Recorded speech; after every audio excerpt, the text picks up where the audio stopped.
Welcome, ladies and gentlemen, to the Film Club Podcast, where every month we deep dive into different aspects of cinema, directors, genres, actors, or franchises. It doesn't matter, because it's always fun at the Film Club. I'm Dean. I'm Boo. And this month we are talking about a director of renown, a director that has basically defined the latter half of the 20th century, a director everyone calls the GOAT, Mr. Stanley Kubrick. And this week we are talking about Paths of Glory. That's right, talking about Paths of Glory from 1957, only 88 minutes long. It's one of the shortest films in his catalog, and it's also arguably the first true Kubrick film that goes into a lot of his themes and a lot of other fun things, including Kirk Douglas's weird chin. But yeah, we're talking about Paths of Glory today. So, Miss Boo, Miss Becky over there, have you ever seen Paths of Glory? No, this is my first time watching it. Now, I know Kubrick's not your favorite director, but I guess, what's your relationship to, Kubrick movies, I guess? I mean, I grew up with The Shining, Full Metal Jacket, but I never really expanded going through his catalog. This month's going to be a little bit of a new walk for you? A little bit. I mean, I've seen 2001, I've seen... I'm trying to think. Oh, The Killing. We recorded that last year. We did. The year before. That was one of our earliest Novembers, I think? I think so. So, I have seen his work. I haven't seen everything. And, I mean, I think he's a great director, but it's never been a thing where I need to see every single movie that he makes. I think that's a difference between you and me when we get into a filmmaker or a franchise or whatever. I'm very completionist centric. I don't think you're completionist centric. I think you're definitely more only the hits, not the flops kind of person. I mean, whatever speaks to me. But yeah, today we're going to be talking about Paths of Glory, and I guess to give a little bit of context of how Paths of Glory gets to be made is Stanley Kubrick started making these super low budget, kind of trashy genre pictures. Like Fear and Desire was made with no money and is considered his worst movie. It's just not very good. Killer's Kiss is a noir-y boxer movie that was made with basically no money, and he even considered that his first real film. And then there's The Killing, which we've already done. Killing's very good noir film. That one's actually probably his first solidly directed movie. Mm-hmm. And after The Killing, him and his producing partner remembered this book, Paths of Glory, when Kubrick read it in high school, and thought this would make a really good movie. And he worked on the script, shopped it around, and Kirk Douglas, of all people, managed to see a copy of the script and really dug it. And if it weren't for Kirk Douglas, Kubrick just wouldn't have had the opportunity to make this movie at all. At this point, it's his biggest budget, his biggest production. It's shot on location in fucking Germany. Mm-hmm. And it's kind of fascinating how much control that Douglas let Kubrick have. All things considered, because the movie after this, Kubrick lost all that control to Kirk Douglas, but we won't get into that. We're not talking about Spartacus today. But that's how we get to Paths of Glory. And since this is the first time you ever saw it, what were you expecting going into it? I mean, I went in completely blind, so I wasn't really sure what the movie was about. I didn't look at the poster or anything. Really didn't know what to expect, and the movie just left me angry. Just left you angry? Yeah. This is one of those movies that kind of really gets to people. I mean, I was hoping for some resolution, and it's life. 'Tis life. The movies aren't always going to have a happy ending, and this one, it doesn't. I mean, it's war, and it's the shady things that happen sometimes, and just the really crappy things that could happen to good people. It's kind of interesting that that's the resolve of the movie, because this is in 57. Mm-hmm. I feel like most movies of this era had happy endings were more normal, right? We don't get the sad downer endings until really the late 60s, 70s with the New Hollywood era. I mean, there were sad downer endings beforehand, but there was always that tinge of, well, he might have lost this one, but he'll come back again later. Mm-hmm. But this movie, to me, feels a lot... feels like it could have been made like 10 years later and still and would have fit a lot better. It feels a little ahead of the curve on movies of the 50s. Yeah, but I mean, we can need those movies that are ahead of their time. Oh yeah, I don't think it's a bad thing. I just think it's fascinating that this one feels so ahead because it's talking about World War One, and I feel most of the movies at this point were World War II films. Yeah, but I mean, it's considered the Great War, so to see it portrayed during this time frame and to kind of see a different side to it. Yeah, because I think the most popular World War One film is still All Quiet on the Western Front from the German perspective. And this one is from the French perspective, which is a whole other one. It's weird. I've never seen an American perspective of World War One movie. I don't know how many of those are there, because even 1917 was England. I mean, yeah, I'm not a big war movie person. I mean, I've watched them. There's some that I enjoy, but I'm sure there are some out there that are maybe from the American perspective. If there are, maybe you guys can let us know in the comments, because beats me. Oh, I can't wait for us to do War Movie Month, and it's just we're gonna do one from every war all the way down. It's gonna be a lot. There's a lot of them. I don't think we have enough time to do that. No, I mean, what is 12 months worth of movies? But let's just get started with what happens in Paths of Glory, and the movie kind of opens in this French palace where we get to meet the General Moreau and the other General George something. I forget his last name because it's French. And basically what's going on is there is a German stronghold called the Anthill across no man's land from the French trenches.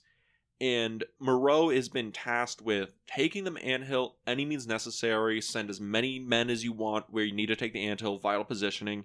And there's this very blasé nature that they talk about the war. And I think this keys into kind of the main themes of the movie is Moreau has maybe not even no understanding, just doesn't really care about the human cost of war. Like, he's like, we're just going to throw bodies at the anthill until we take it mentality, which is, I feel a key theme of the movie is the separation of officers versus soldiers, like the men in the castles that direct the peasants to fight. And it's a very interesting way to open the movie, because it's just a long dialogue between the two generals that just feels like one is just egging on the other to just do it, guy. You won't. You know, I swear you won't. But yeah, but how do you feel about, like, the opening of the movie? I mean, I don't really know how I feel about the opening. I mean, they kind of get you with, you know, they're ready to push the blame onto somebody else. And it's like, okay, you know, where's the crap going to fall? And then you see, oh, it's going to fall onto the people that are actually protecting you, that are doing the fighting, that are out there, that are sacrificing. So that already put a sour taste in my mouth. I'm like, okay, so this isn't going to get any better. Boo saw a bunch of rich dudes in suits, and she's like, these guys are the fucking bad guys. I can feel it. Look at that fucking dueling scar. I mean, it is the 50s. Anyone with a scar, that means, you know, automatic bad dude. I'm just saying, face scar plus British accent, that guy right there is a fucking monster. Yeah. I mean, he's French. I mean, but he has a British accent. Yeah. Oh, actually, that's another layer. He is also French. Absolutely an asshole. Well, I've got that in my lineage. I guess I'm an asshole. Yeah, you're fine. You're like not that kind of French. But it is interesting because I believe the actor in it, I guess if anyone actually goes and watches this movie, Moreau, the actor, has this big old scar across his cheek, and it looks like one of those German dueling scars. And I kind of looked into it because I'm like, that's a really good makeup effect. And what I found is it's not a makeup effect. That actor just had that big fuck off scar in his cheek. And older gentleman, it's in the 50s. First thing in my mind was like, oh my god, was he one of those German, like, schoolboys or whatever? No, he got in some fucking car accident being a drunk frat boy. Yeah, I mean, you know, people get all sorts of scars. I mean, I'm covered in them, you know, things happen. Oh, really? Kinky. But, no?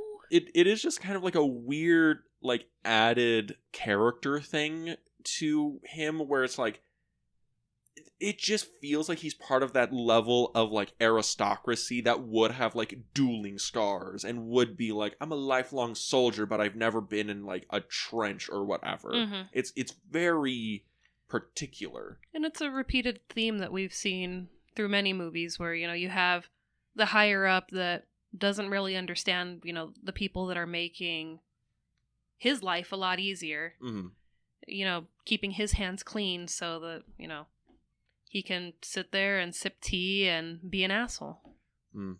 With his other asshole friend. With his other asshole friend. The other general. Yes, good old General George. Mm-hmm. But that is the opening of the movie. A lot of food for thought. Yeah. And then we actually get to go to the trenches and we get the cool, like, tracking shots through the trenches with a big wide angle lens. Through the foxhole? Through the foxholes and everything. I thought that was a really pretty shot. It's really interesting because they're so, like, you feel like controlled. You're in there. Yeah, it feels claustrophobic in there. Mm-hmm. And I think this is also when we get to meet some of the soldiers, and that dichotomy or that juxtaposition of them in the palace and the soldiers in the trenches is rough. We get the soldiers with the shell shock. We get the soldiers that are, like, that barely really holding sad. together. Oh, the shell shock? Yeah, and, just slaps him and, get him out of here. He's, He's gonna infect the other men with his cowardice. Cowardice, yeah. So it was just like, fuck you, Go jump out there, Go take a mortar to the fucking head, Fuck you, asshole. Boo has a lot of anger going into this movie. Well, yeah, I mean, you have people that are struggling and that have seen things, and then you have this asshole where it's just, well, I don't really see shit except for when I, have to come here and have to bark orders at you guys. Yeah, so it is annoying to see him, beat people up and, degrade them and tear them down, and it's just like, you have no clue. Boo's like, why do we do war? War sucks. I mean, War does suck. War does suck. Is that the understatement of the century? War sucks, yo. Yeah, pretty much. But we get to meet all the other soldiers. We also get to meet Dax, Kirk Douglas's character, Colonel Dax, who is really the one running the regiment. He's the one that's actually going to have to lead the charge in the anthill, and he is very much taken aback when Moreau gives him the numbers of how many men he's going to lose. Because I think he says, like, all in all, when they actually take the anthill, they're going to lose, like, 65% of the soldiers. Something like that. Yeah, it's a big percentage, but it's again, another annoying thing where he doesn't care that the 65 or whatever the percentage is are living, breathing people. It's just, oh, okay, we're going to lose them, whatever. And it's like, no, these are actual people, you're a people, they're people. But it's just there's zero regard for life. It's so interesting because I wonder if that's the comment of like at a certain level of, like, I guess, military command, you kind of have to treat your soldiers as pawns on a chessboard, right? And incredibly dehumanizing, but I'm trying to think about it in, like, a macro sense, right? Like, if you're a high enough general and you're like, I'm trying to win a war and I'm trying to do it in the most direct and efficient way possible so we don't lose all these resources funding the war and dragging on and da-da-da-da-da and being stuck in a trench for 4 years, you kind of have to start abstracting the human element of it if you're gonna just be able to sleep at night, right? Yeah. And that's something I feel that other General George has kind of done, where he's kind of abstracted it. But I feel like Moreau almost is gleefully aware of it and just doesn't care. No, he has zero regard. It's just, okay, yeah, I understand, especially the scene where they're really, I know I'm jumping ahead a little bit. Oh, go for it. Where they're really under attack and he's, urging them, you need to get back out there, and the bodies are literally falling back into the trenches. And he's just, I don't care, I will wipe out all of you guys. And it's just like, what's the point of that? it's almost like a thing. He sees war for him as almost a means to an end for him to achieve a higher status. He wants to be like the war hero, the whatever. And maybe even when he's looking at the men, he's like, well, boys, this is an opportunity for you to get your medals and get awarded and be a great soldier or whatever. It's a thing where he has not abstracted it. He sees the human element, but he's so delusional as to what war is actually going to do for them or give them, right? Yeah. And it is fascinating, and I think there is key themes to that, like the dichotomy of Moreau and Dax. I don't know if I'm using dichotomy right. It's a fancy word I saw on on a bus once. But Dax is very much human element. Like, these men are men, they're people, they're not pawns on a chessboard. I see them every day. He's adamant, like, we shouldn't charge the anthill. It's a bad move. Yeah. And when he tells that to his, squads, right, they're like, well, sir, like, what's the weather going to be like? Sunny day. So they'll absolutely see us. Yep. Can we do it any other day? Nope. General says tomorrow. Well, shit. It's like a thing where he's aware that it's a bad idea, but he has to follow orders, right? Because if he doesn't do it, somebody else will. And this is around the time we also get the reconnaissance mission with the cowardly lieutenant. Yeah, and it's just, it's going to be bad from the jump. We're just going to all go out. It's going to be fine. And I love how the lieutenant, the first time we see him I guess after the trench, because he has a little bit part there. But the first time we get to see him doing character stuff is he's sitting in his little foxhole room, just pounding back whiskey, like, and getting his report ready. And I'm in my head, I'm trying to reason why this guy is the way he is, because he is a lieutenant, right? But he's very obviously like a coward. He doesn't want to be there, yet he's the one assigned to go and do this like pretty, like, relatively important reconnaissance mission, I guess. Like, they're going to see where the turrets are and everything, so they can try to avoid certain attacks or whatever. And he chooses like the two other soldiers to go in, and he basically, like, as soon as things get bad, he just turns tails and run. I mean, things hadn't even gotten bad yet. He just didn't want to wait. Yeah, because he just throws a grenade after what? A flare? Or he hears something? Yeah, a couple of flares goes off, and I mean, nothing happens again. They're just sitting there. And yeah, he just takes the grenade and chucks it and decides to go back to the trench. And the other soldier there is like, dude, like, but what am I supposed to do? Like, shit, I can't run back. I didn't get an order. Well, I guess I'll go and see what you threw that grenade at, and sees that the lieutenant killed the other soldier on accident. I think it's a thing where he was like a coward or whatever, but like, all in all, he thought something's going on, threw the grenade to get cover, and accidentally kills the other guy. And this turns into a kind of like a blackmail situation between the two, like the soldier and the lieutenant. Because the soldier knows what the lieutenant did and wants to do something about it, but the lieutenant's like, no one will believe you because it was you and me, and I outrank you. And we see that many times. It goes into the whole, like, hierarchy. Like, the whole movie's about, like, hierarchy, right? And that's a setup for what's going to happen later. But what we get next is the actual attack on the anthill. Yeah. Which, I know, war sucks, but this is a cool fucking sequence. Right? Like, tracking across the battlefield.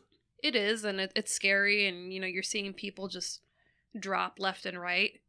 And then you have Dax that's, leading the charge, and it's just kind of ends up on his own. Look, Dax leading the charge, looking kind of badass, I might say. Just Kirk Douglas waving a pistol around, blowing a whistle. Everyone's like, yeah, we'll follow you, Spartacus. I mean, Dax, and they're all running and shit.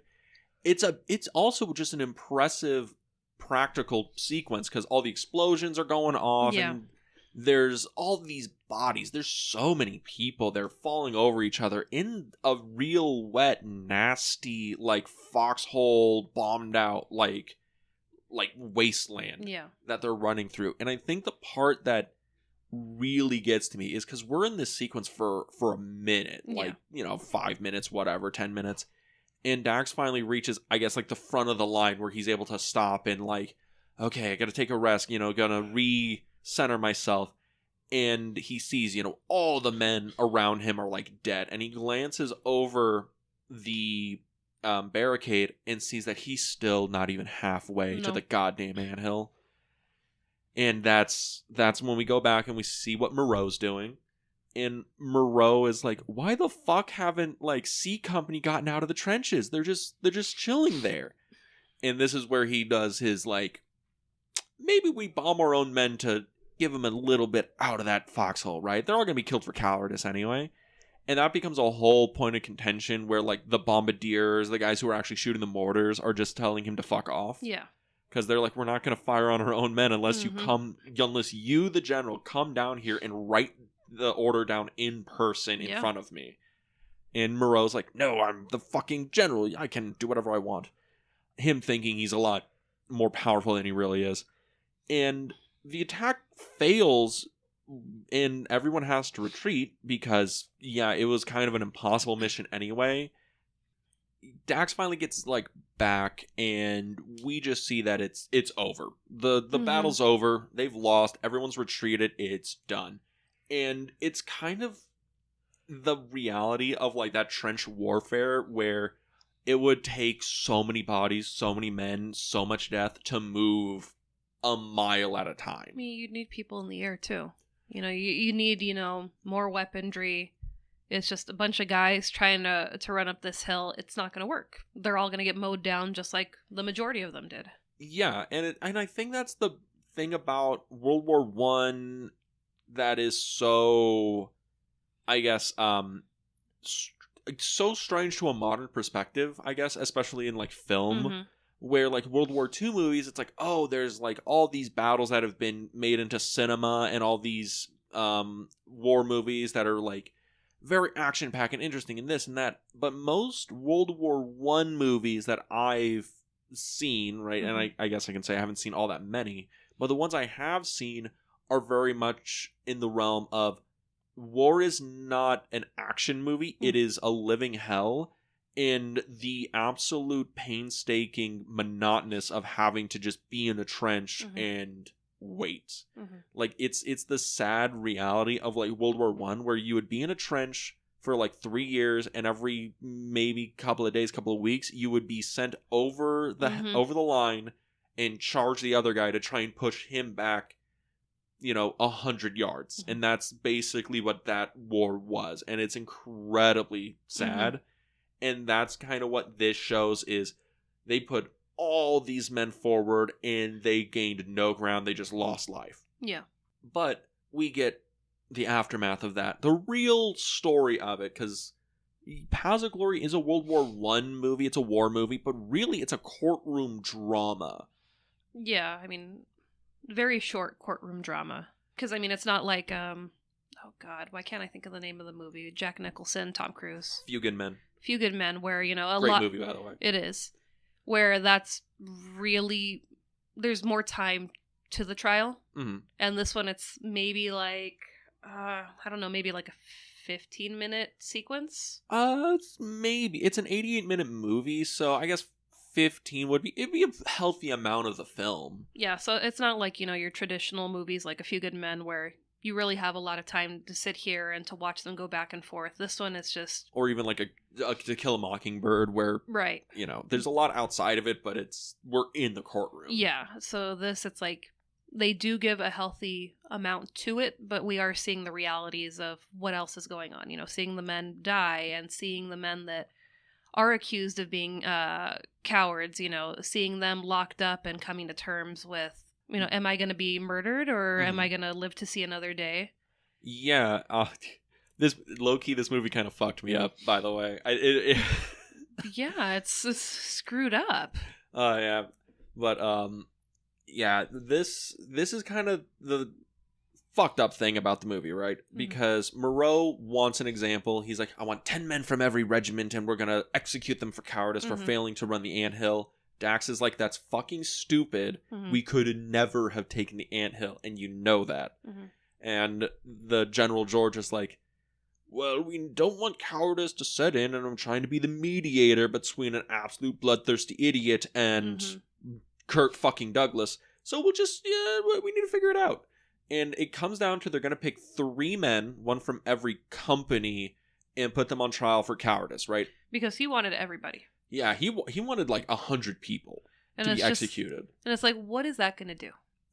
It's like, you're already struggling with this world war that is occurring, and it's like... The first one. Exactly. It's like, this is a huge thing, and it's like, well, how are we going to fix things? Well, we'll just kill more people. Exactly. Our own people. It's like, you're trying to keep morale for your country and, the people that are on your side in this, war. And it's just like, let's just wipe people out because I'm pissed off that they did something that, shit, I wouldn't have done. And I wouldn't have run up that anthill. And that's the wild thing. Moreau looks at it as a way to raise morale because he's like, if we kill the cowards, then the men will know that they were the brave ones or whatever. And it's like, no, you're going to kill them. And then the other soldiers are like, well, fuck. Okay, do I want to get killed by my own men or killed by the enemy? Mm-hmm. And it's so like dishearteningly... And it's like, well, why do you need to die anyway? It's like, obviously you run the risks of that being in the war, but it's just, this really isn't something that needs to happen. It's like, they're not being cowards. They're, you live to fight another day. Also, the story of World War I. We did not need this smoke, guys. Do you know, like, the history of World War I? Not as well as I know the history of World War II, but I just kept thinking, I'm like, had this been a little bit later, what was his name, Moreau? Moreau, yeah. Dude would have been a fucking Nazi. Oh, absolutely. It's like, this happened, this minor thing happened to me, kill everybody. It's like, really? It's the thing where he probably would have been Moreau is almost in the template of the Nazi characters that we would see in film, right? He's a very, like, honor above all, and I am a military, stalwart, and human life is irrelevant to me as long as it meets our goal. Like, he's, also the scar and the British accent, it really adds up together. Laurence Olivier took this and ran with it for a while. Well, I mean, it just makes you think, of him as a character, the character of Moreau. What happened to you in your lifetime that you have basically zero humanity? It's like, have you always been like this? Is it just, being in the military, you're one of those people that just couldn't cope with the things you saw, and this is, you just basically shut it off? I think this gets into another World War I movie we watched, a Boo favorite. She really loves the French. They are my people. They are your people. And that is The Grand Illusion, right? Great movie. Fantastic movie. And the German general there and the French, or the German major and the French major, lieutenants or captains or whatever, it's a thing where they even talk about that, where it's like, we're relics of a bygone era when war was like an occupation and you were a soldier and it was a point of like status of the aristocracy. And when World War I happened, that we saw that kind of crumble apart, because then it's like, you could have been born like a peasant and raised to the ranks of like a lieutenant if you proved yourself in battle and da da da da da. In the old ways, you had to be born into like nobility to be part of like a higher ranking military status, right? Yeah. I think the old adage, or the old story is George Washington became a general because he was the tallest. Because the prevailing logic was, tall men are great leaders. That was a real thing in military schools, was you got your officer status if you were over 6 foot. Again, not surprised. It worked out for old George, but he could not tell a lie. And he had wooden teeth. But that's the thing, like, with World War II, which makes it so unique, is we have this thing coming between Dax and Moreau, where Moreau is like an aristocracy. He was probably born into being a soldier. It's how he only identifies as. Whereas Dax was like a criminal lawyer beforehand. He wasn't part of like an aristocracy. He was like a working guy. Yeah. However you want to say, like lawyers are like a workaday blue collar guy. But and he's at the rank of a colonel, and we're seeing that clashing. We're also the whole thing of like World War One is a war that, in all honesty, is the most like useless war in world history because it happened because I think it was a Serbian radicals assassinated Archduke Franz Ferdinand, and then that sparked off a war between Austria and Germany, I think, or them and somewhere else like Serbia. And because of all the weird alliances, all the other armies just jumped in on it because it's like, well, we're aligned with you and I'm also aligned with you, so we have to fight and da-da-da-da-da. And because technology had gone beyond sabers and horses, it just became this bloody mess that was over nothing. No land was gained, no money was, gained, nothing was gained, no honor, nothing. It was just an excuse to kill like a shit ton of people. World War One. I'm going to take a controversial opinion on this show. World War One, kind of a shitty war. Yeah, I mean, I know it's considered the Great War, but it's just, I mean, it's not the GOAT. It's like now that I'm thinking about it, unrelated to what we're talking about, but kind of related. You remember I used to buy like old pictures? Oh yeah, like old portraits, whatever we'd find at like antique stores. And I should have thought about it when I was watching the movie last night. In my desk, I don't know who donated these. I just found them one day. It was portraits of, I think, like a general during the First World War. I don't think there's any writing on them. It's just, it must have been somebody's family member. They sold a bunch of pictures, and I have some, so... Oh, that's super cool. So I'll go through my pictures, and maybe I can find them and put them on our Instagram. I don't know who the guy is, but it was just kind of a thing where I was like, oh, that's cool. And somebody's going to see that on Insta and be like, wait, great-great-grandpapa? They might. I mean, I just thought they were great portraits, and I remember showing them to my mom, and she's like, that's from the First World War. I'm like, oh, okay, so I have a piece of history. But, yeah, I mean, I don't know. I mean... just war sucks. War sucks, and war movies are complicated because they are. They can be action-packed and thrilling, Saving Private Ryan. Yeah. But the reality is they're based on, like, probably the worst days of people's lives. On real events and, real tragedy and PTSD and, just the terrible things that come with war. And I mean, especially the three men that are chosen. And, they're pleading for their lives, and they're, I have a family at home. I have children at home, and it's just like... It's like, I want a medal for bravery, and you're putting me on trial for cowardice? What the fuck? Exactly, and it's like, that's the terrible thing with war. It doesn't affect just one person. It's a ripple effect. And we see that where, they're pleading, I have people that are waiting for me at home. It's not just, I'm not a marker on a board that, okay, you just wipe them all off the board. We start from scratch.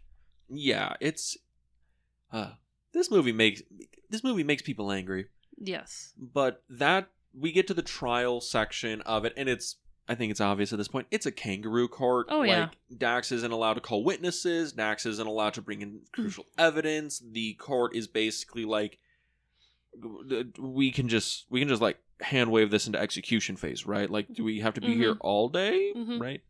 But I want to talk about the, I guess the three actors that are playing the soldiers, because one of them is the soldier that the lieutenant was... Oh, I think I hit something. One of them was the soldier that the lieutenant was, like, blackmailing, and he saw him die, right? What's his name?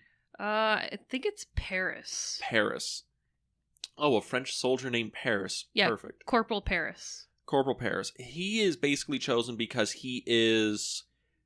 The lieutenant doesn't want what happened to get out. So Paris is basically picked as, like, revenge, quote-unquote. But the lieutenant... I don't even think the lieutenant thought he was going to die. I think he legitimately thought Paris was going to get off or whatever, and Dax is going to get him saved. because he I seems think- so guilty I at mean, the end. even the lieutenant, kind of had that, better him than me. Yeah. Because, again, this lieutenant, which, seeing the way, how sleazy George and Paul are moving around and, That offering... man's earmarked for an officership, isn't he? Yeah, it's like, it's like, oh, you discovered this little bit of information about how, fucked we're running things.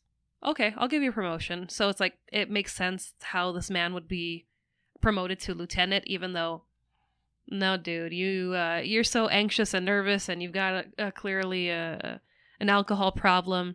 You don't need to be leading anybody, let alone holding a gun. Yeah, but and I really like the actor who was playing Paris. His performance. He's the one that feels the most like we just need to like stay calm. We're gonna get through this. Mm-hmm. He holds it together very well until he gets the verdict, and that's like when he finally like has the breakdown. He's just like done. And then it's terrible. Oh, it's awful. And then after that, we have the gentleman that played Lloyd in The Shining. What's that actor's?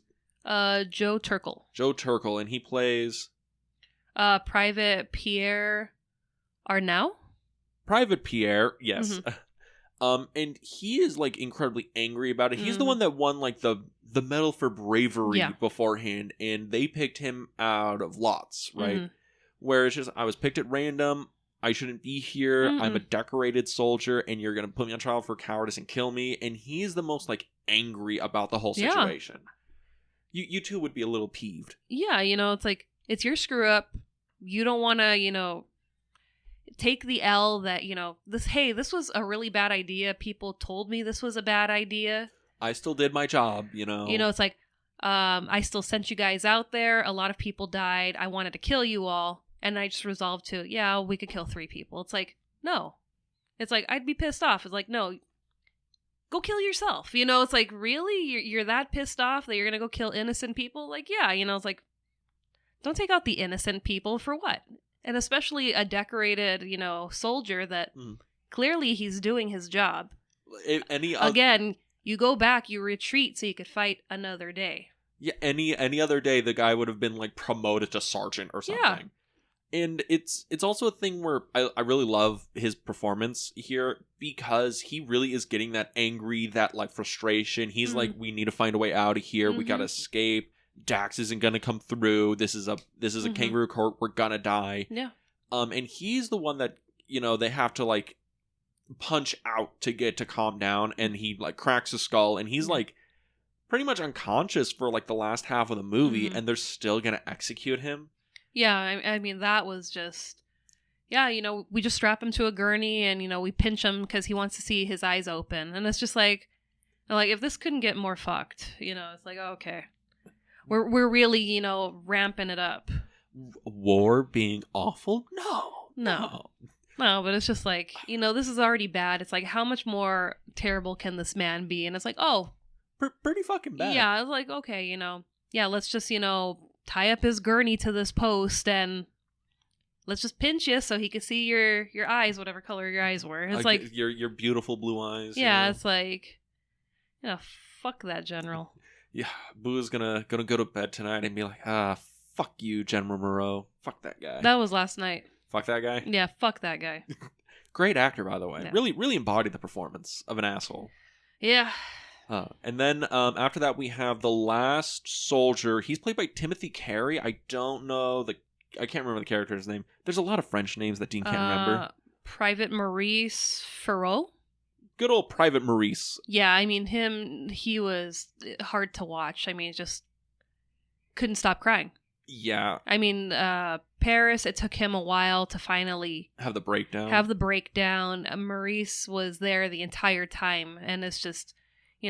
he's praying and he's, holding on to the priest. And I mean, especially when they're bringing them up to the stakes, I guess. Yeah, where they're gonna, do the shooting guard. And it's just like, it's just terrible. It's like, you'd think maybe that would snap your humanity. You're like, wow, we're making a mistake. We're seeing this grown man just like break down. Just weeping. And it's just like, it's horrible. I mean, it is horrible, but also I wanted to take a side note on the actor Timothy Carey, because he was in The Killing. He's one of the few actors that Kubrick worked with more than once. Okay. And I think I might have mentioned it back then, but Timothy Carey famously was a absolute fucking crazy person.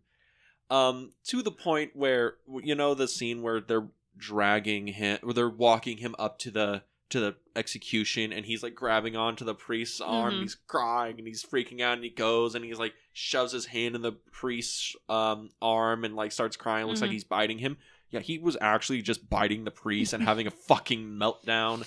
He was yelling and screaming. I mean, he was going full method. He was going full method. What wasn't method was Timothy Carey was like, you know, I want to like really promote the film. I want to really make this movie something big, you know. I think this is a good role for me. So I'm going to stage my own kidnapping. And he did.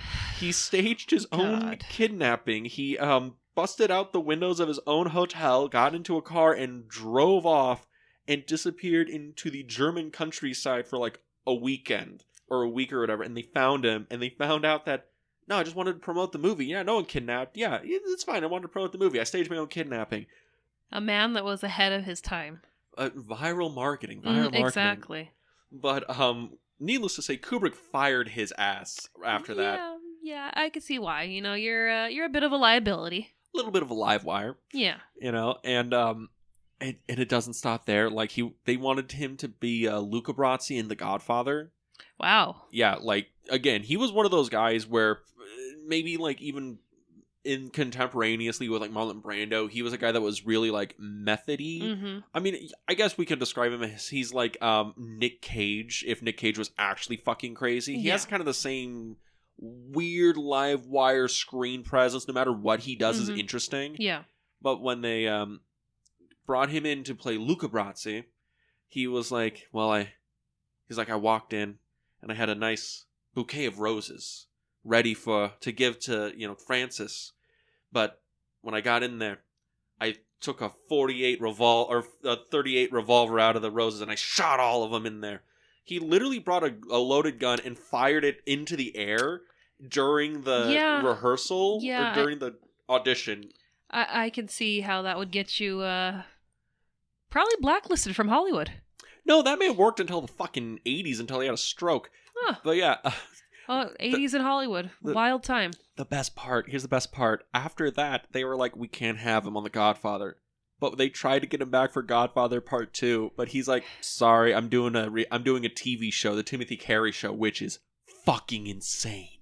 Look at me. It is insane. I want you to imagine a Nick Cage sketch show that he only writes on cocaine. That's what the Timothy Carey Show is. It's insane. That'd be your favorite show? I love it to death. It's a beautiful piece of art. But yeah, Timothy Carey's a fucking crazy person, and he kills it in this movie. Oh yeah.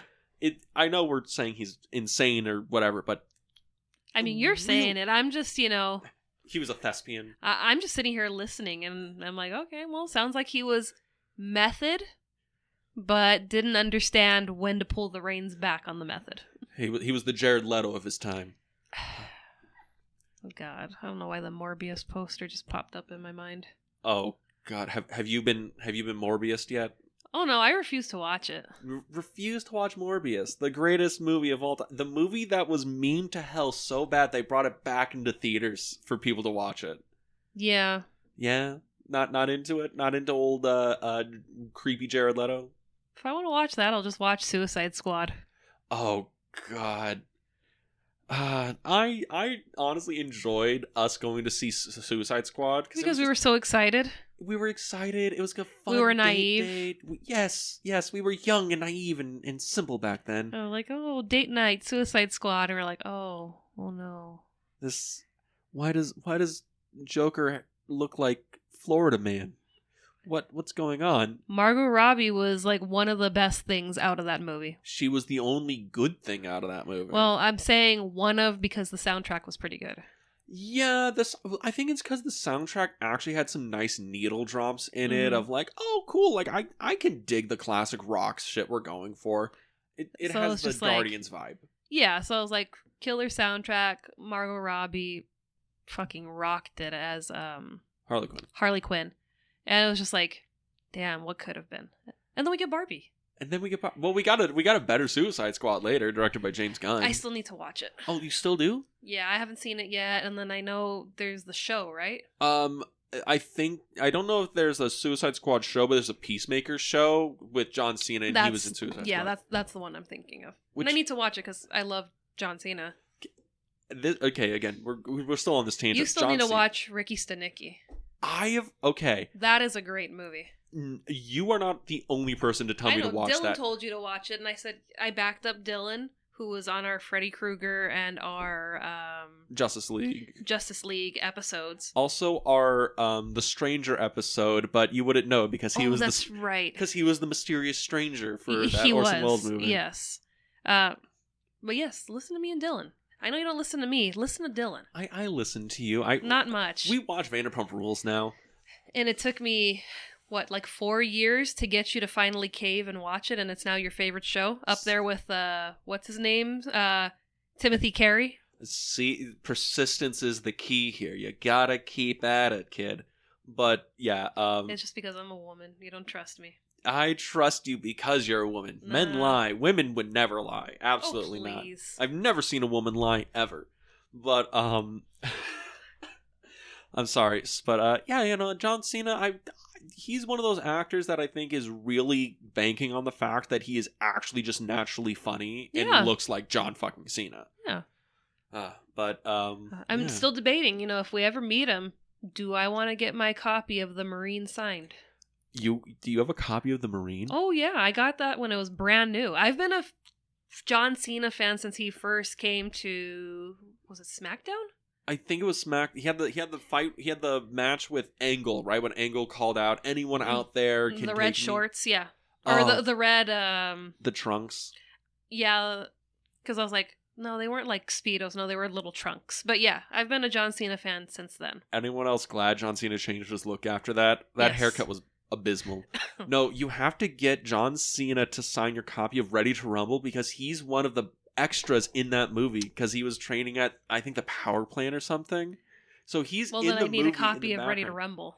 You don't have a copy of Ready to Rumble? I don't, but I love that movie. I used to watch it so much in the 90s and early 2000s. That movie was the TBS movie. Oh yeah, for like it was on all the time. It on TBS. It was Ready to Rumble, What About Bob, and oh god, there was another one that was on like TBS. Truman Show. Truman Show was, oh my god, yeah. They could have replaced the TBS logo with fucking Jim Carrey's face and it'd be fine. Yeah. They probably played the Truman Show like 4 times a day. Yeah. Oh god. Man, TV used to be so nice. What happened to it? I mean, it was a simpler time. I mean, before them goddamn streaming services ruined our good time. Yeah, but I mean, I miss that where you could go on to TNT and watch Star Wars.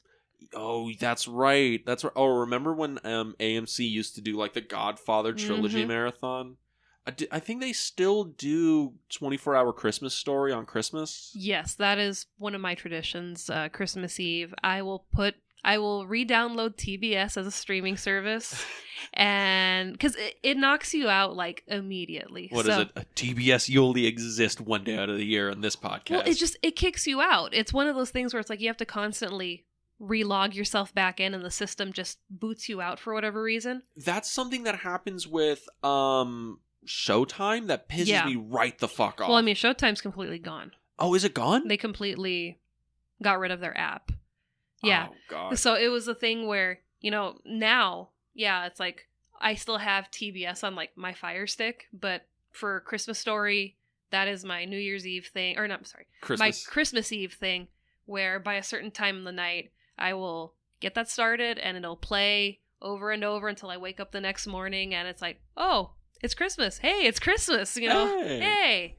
But it's like, yeah, I miss that where it was just the TV was plugged into the box and you click on TBS and you'd play it and would play the movie over and over. Now it's, you gotta take extra steps and remember logins and passwords and hope that you don't, lose signal and there you go. Yeah, that's the thing, because growing up, we would do Christmas Story, obviously, Yeah. and it was Christmas Story and National Lampoon's Christmas Vacation. Yeah, Vacation. Those were the two that would be like, all right, Christmas. Scrooged for me. Yeah, you were Scrooged. Jingle All the Way. Jingle All the Way, really? Yeah. Oh, we were gonna do a Jingle All the Way episode, weren't we? And that's when I got COVID. That's right. Oh man, everybody, just send your prayers to the boo. She had the COVID. Well, I mean, that was years ago. That was a crappy Christmas and birthday. Jeez. That's right. It was like the week of your birthday. No, it was like the whole month of December. Oh, that's fucking awful. It wasn't until like January or February I started to feel more like myself. I remember. Yeah. But yeah. Now I just watch It's a Wonderful Life on Christmas. Great. And weep. Oh, like a bitch. You make fun being like, oh, you laugh at my little bitch tears. I'm like, nah, you put on It's a Wonderful Life Christmas Day, I'm little bitch tears. Oh, you can't stop me. That movie is so good, by the way. Like, I know people look at It's a Wonderful Life as like, oh, that's one of those old fuddy-duddy movies, like, your grandparents watch it. That movie's fucking a banger. Would recommend anyone going out right now and watching if you haven't seen it. I mean, it's kind of like Meet Me in St. Louis. And I mean, it's not a Christmas movie. They kind of go through like all the seasons of a year, so you get to see all the holidays with them, or more or less all the holidays. It has a pretty banging Christmas song in it. It does. It has Have Yourself a Merry Little Christmas, which was written for the movie, so it wasn't, a Christmas song already, which was a trip when I found that out. But if I see that scene, oh my god. It destroys me. You're like, my little bitch tears. My little bitch tears come out, and it's just like, what the fuck? It's like, I love Judy Garland, but I don't know why this just makes me, break. We need t-shirts that just say, ask me what my little bitch tear movie is. Oh, it'd be a lot. There's a lot of movies that, get me to cry. I was watching Coco this morning. Why'd you do that? It makes you... I haven't even gotten to the end yet. I just got to the very beginning, and I started, like... I was like, oh no. I'm like, oh god. This is bad. And I love cocoa. I mean, I like hot cocoa. I like, cocoa with marshmallows. I like a lot of cocoa. Yeah. But anyway, Paths of Glory. I don't know how we strayed so far away that we're talking about Christmas in September. Yeah, I don't know how long we talked. I ain't cutting any of that out. That was fun. It's all valid stuff, But yeah, so Timothy Carey, crazy person. And... they all are kind of having their dark night of the soul, while Dak is trying his best to get any way out of this. He's trying to save them. He's trying to save them, yeah. And he manages to get the information that Moreau is going to fire on his own troops. Yeah. And he was going to do it without going through proper channels, and he was going to, basically, kill a bunch of his own men for no inherently tactical reason, is how he's selling it to the other general. And George hears this and he's like, you can't let anyone know about this. And Dak's like, I'll let everyone know about it. Well, I mean, granted, this entire conversation is happening during a party. A ball. A ball that the generals are holding. And it's like, okay, so you're going to kill 3 innocent men tomorrow and severely scar the people that are, doing the killing, that have, trained with these men. Mm-hmm. And you're going to have a ball the night before to celebrate? Really? And it wasn't even that, sick of a ball. It was, okay. It was pretty mid. Pretty mid, I didn't... No one's really busting out, to the left, to the left, to the right, to the right. It's just some waltz shit. Yeah, I mean... Yeah, Europe doing the waltz? Who would have thought? Who would have thought? But yeah, so Dax gives George all this information. He's like, I'm gonna tell everyone about this unless, you put Moreau on trial or you do something, right? Because I think even Dax knows he can't save the men, but he can get them justice by putting Moreau out. Mm-hmm. And that's the moment where I'm like, okay, we're kind of encompassing the whole movie here. High class, low class, hierarchies, justice, truth, all the parts of the movie that are kind of coming together as this is what the movie's about. Yeah. And then after that, we finally get to the execution, which is just so goddamn sad. I think we've alluded to it the whole episode. It's just so goddamn sad. It is, and I was really hoping, I'm last minute, there's going to be something that goes through and they're going to be saved. it's like some channel, they're going to be saved. They're going to, Dak's going to swing in and save the boys. Something. Someone's going to come running in with paperwork and it's going to be resolved and, maybe they'll be able to file charges against, what's his name?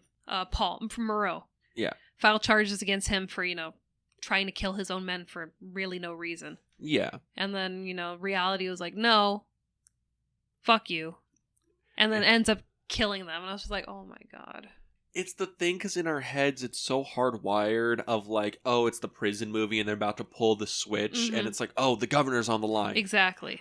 It's like, we're gonna get somebody. And then you have, like, everyone's there. Dax is there or whatever. And everyone's waiting like, this is gonna be it. I've seen this movie like a dozen times. And I still, to this day, and I'm like, somebody's gonna come through, right? Come on. Like, come on. Let me have a happy ending.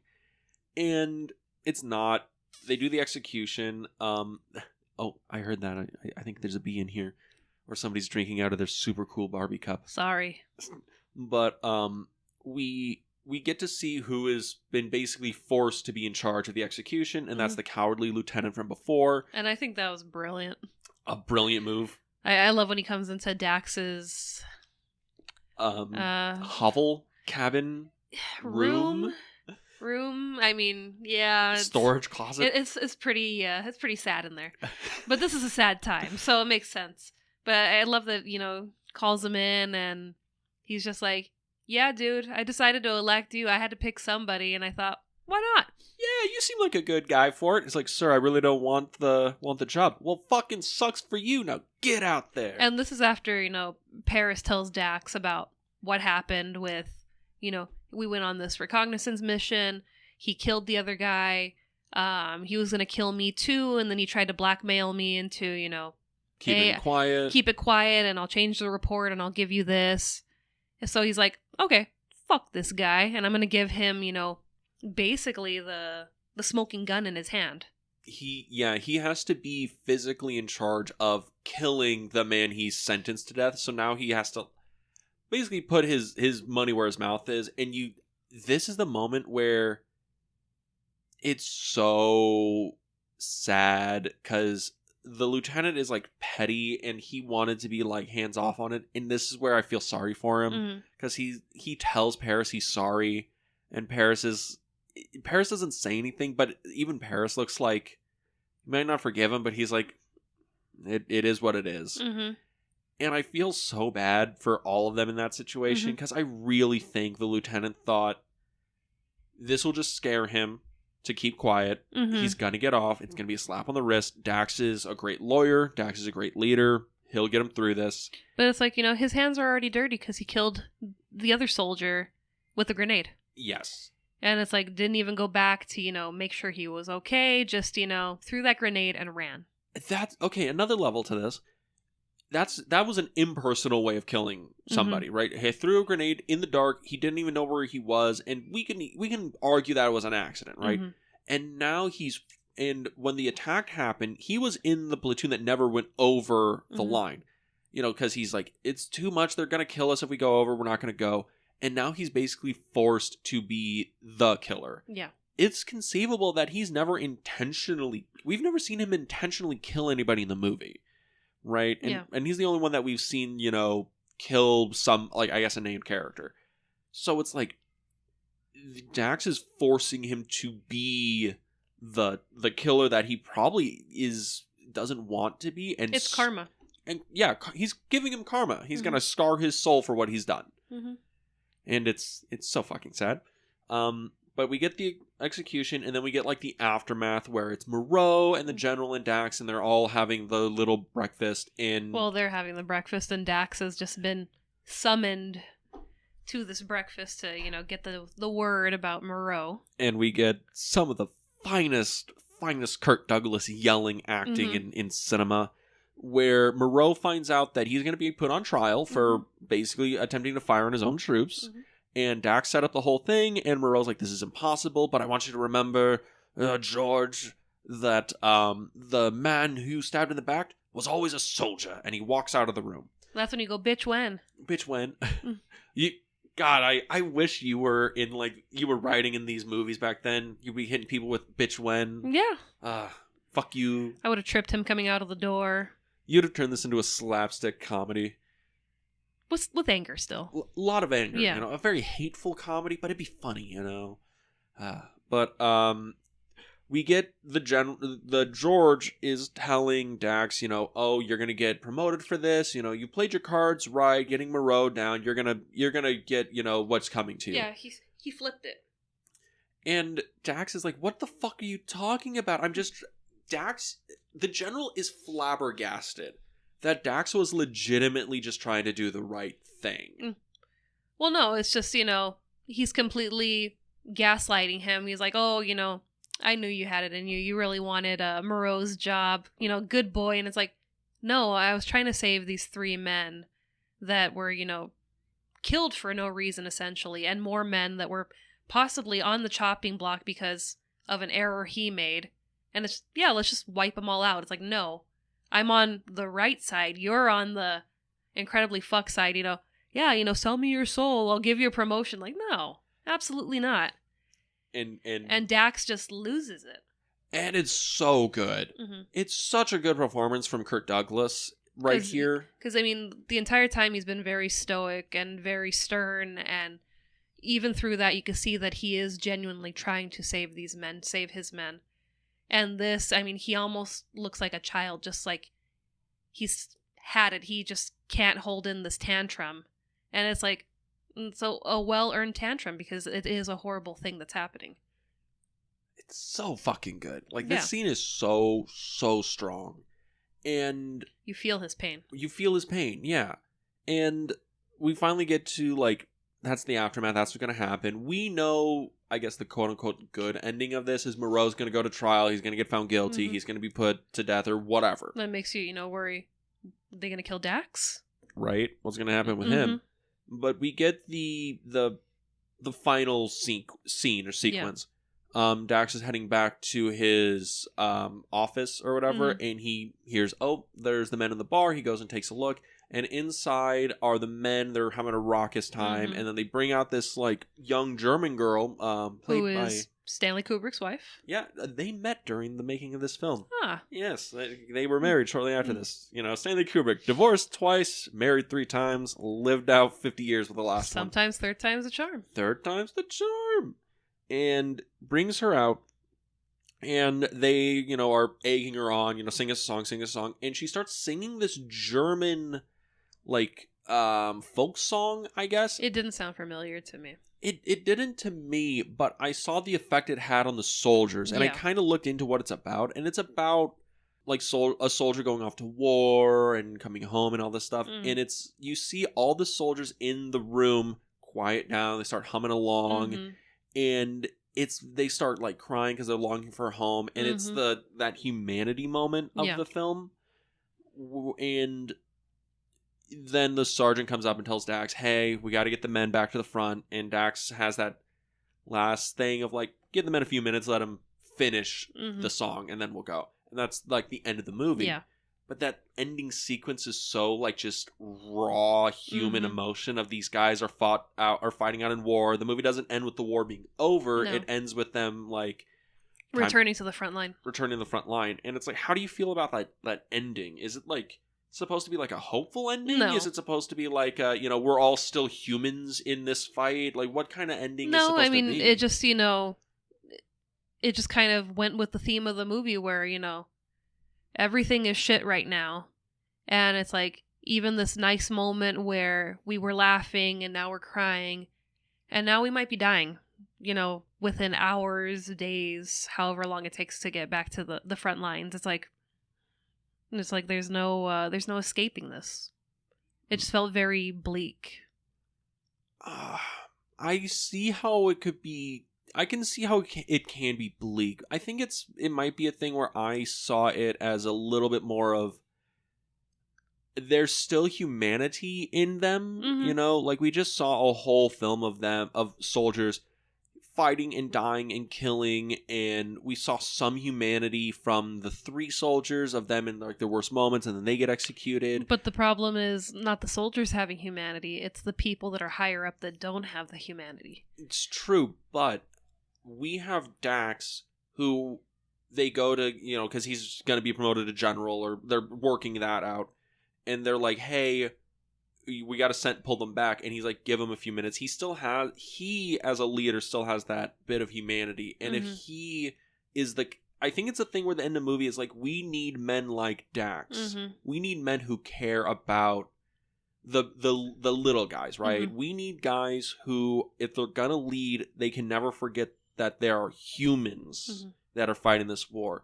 That these soldiers aren't just bodies on a battlefield. They're the guys that are going to sit and laugh and cry and hang out together in a bar. Those are the guys that are going to fight the war. And I think that's... It might be a bleak or a sad ending, but it is an ending where I think that it's very poignant of we need to always hold that humanity with us, even in like these awful times, right? Yeah. But that is Paths of Glory. Any other thoughts on Paths of Glory? Probably won't be watching again. No, not a fan. I think it was a one and done. Just made you angry? Yeah. Was it a good movie though? Oh no, it was a good movie. I mean, story was compelling. It was shot very well. All the actors did a really great job, but it's a one and done for me. Interesting. Hit you a little too close? It's just, it's the worst parts of humanity where, you just have people that don't regard other people. And it's just like, it's like we already have enough, crappy people out there. It's like, I don't need to see that in a movie where it's just, he's using people as cannon fodder. Like, no. No. Well, if it helps, there were a lot of people who also viewed it the same way as you, of not only one and done, but never one. Let's just ban the fuck out of this movie. Yeah, this was a banned film. This was a banned film in a lot of places, because this movie's like release is wild. Because it gets released and it is immediately banned in France, Spain, and Switzerland, of all places. And it was also banned in all U.S. military bases until like the mid-60s, because it's like a movie that's not super cool with the military. Yeah. But it wasn't even that big of a box office hit. It cost like $900 grand to make. And then made like 1.2 back. 1.2. And it also was a big critical hit outside of Hollywood. Like a bunch of BAFTAs, a lot of places like around the world appreciated the film, but it had no Oscar noms, which I'm surprised like Douglas didn't get a nod or something. But this is one of those movies where I think people saw that, oh, this Kubrick guy can make movies. He can like work with a big name star with a pretty decent sized budget, and he can make something compelling, make it look good, make us love it and hate it, and it's like do his own marketing, right? Make it controversial enough, it'll market itself. So I think Paths of Glory to me is kind of the first true blue like Kubrickian film, right? Now, sure. Well, I mean, when you see, where his filmography, goes after this. It's like this one and The Killing. It feels like night and day. Yeah. I think that's an interesting thing, right? Because so far we've seen like The Killing and we've seen Paths of Glory. The Killing is a much different film than this. Yeah. That one's a lot more like down and dirty and gritty, and this one is still like a dirty film, but it's more elevated. Yeah, but I mean, to go from like, when you think of Stanley Kubrick and, his films, it's like, I wouldn't think Paths of Glory. I think of, The Shining or Clockwork Orange, it's like these movies where it's just like, what the fuck's going on? And this one is just like, wow, this is just, rip out my heart and, kick it across the field. Hashtag, fuck you, Stanley. You made her cry. No. We don't say fuck you, Stanley. No, not today. No, not ever. I see. Well, at least she likes Stanley Kubrick. I do like Stanley Kubrick. I mean, I'm not in love with him like you are, but... And you can't even go back on that, deny it. It's fine. This is your birthday month. This is your birthday theme. Yes, it is, and I'm very much enjoying it, and I can't wait to get to the movie we're going to do next week. Is this going to be your magnum opus, your swan song? My swan song? Wait, am I dying? Oh, God. Are you kicking me off the podcast? No, but I know you've been waiting to do this. For a while. Yeah, I'm trying to think if there's another movie that you've been waiting to record as much as this one. Oh, there's a short list of movies that Dean's always wanted to, like, get on mic, but... This is a big one. It's also a long one because we block out a lot of time for this one. Well, I mean, we block out a lot of time, but, finding out that there's actually a competition going on with some of our guests about who could be on the longest episode, we're going to see how next week pans out. And what are we watching next week? If you don't know by the sigh, if you don't know me personally... We're watching 2001: A Space Odyssey next week. 2001: A Space Odyssey. Bum, bum, bum, ba-dum. God, thank you so much for that. That warmed my heart. But yeah, super excited. We blocked out 3 hours for the recording. Well, we'll see if it comes out to if it 3 hours. Reaches it. Yeah. We have a guest on that week who has been begging. That was one of his first requests when he asked to be on the podcast, and we told him when the time comes, you're on, and it's finally here. We're doing our Kubrick month, so yeah, next week is 2001: A Space Odyssey. I know you're incredibly excited. It's one of my favorites. This will be my second time watching the movie, so we'll see how it goes. I can't wait to tell everyone about the first time. Oh God, I'm so excited. But if people wanted to listen to that, where could they go? If you want to listen to us on a different platform than you currently are, you can find us on Apple Podcasts, Spotify, Google Podcasts, and YouTube, which we're caught up now. We are finally caught up on YouTube. It has been my life's work. I've worked so hard for this. But yes, so it should be, if we release the Spotify episode on Thursday, the YouTube version should upload either Friday or Saturday. Like, it should be really close. But you can go to our YouTube channel, The Film Vault. That is The Film Vault on YouTube, because the film club was taken. You can go there, like, comment, subscribe, and check out our huge 200 plus episode back catalog on there. And yeah, go and check it out. But if you wanted to see what we're going to be doing other than the podcast or with the podcast or whatever, you can check us out on our socials on Instagram at The Film Club Podcast. Speaking of the YouTube channel, if you follow us on Instagram or you want to follow us on Instagram, the link to our YouTube channel is in our bio. So I know it's a thing where you type in The Film Vault and it's kind of... We are lost in the shuffle. We are, and it's not our logo that's on there. I think we need to change it so people are able to, find it and like, oh, that's them. So if you're having trouble finding us on YouTube, just go to our Instagram, hit our links in the bio, and we'll be right there. And there's links to our Apple Podcasts and our Spotify as well. And with that, we'll see you next week at the Film Club. Have a good week, everybody.